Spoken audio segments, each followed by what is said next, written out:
Hi friends, তোমরা যে গাছটা দেখছো এটা হলো পেটুনিয়া।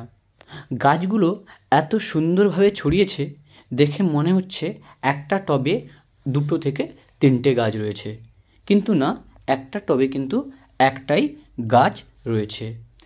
এত সুন্দরভাবে গাছ তৈরি ও ফুল আনার জন্য আমরা কি কি পিটুনিয়া গাছে ব্যবহার করব তা কিন্তু এই ভিডিওতে আমি বলবো।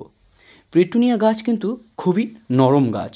এই গাছে খুব সহজেই কিন্তু পোকা ধরে।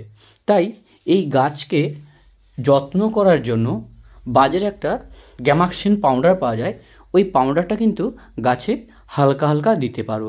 এর ফলে কোনো পোকা কিন্তু অ্যাটাক করবে না। বিশেষ করে লেদা পোকা কিন্তু এই পিটুনিয়া গাছকে প্রচুর নষ্ট করে।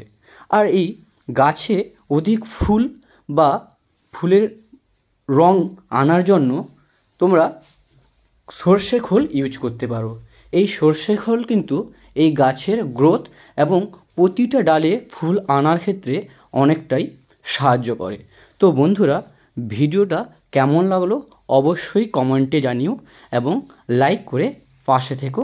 দেখা হবে পরের ভিডিওতে। তো আজকে আমি চলি।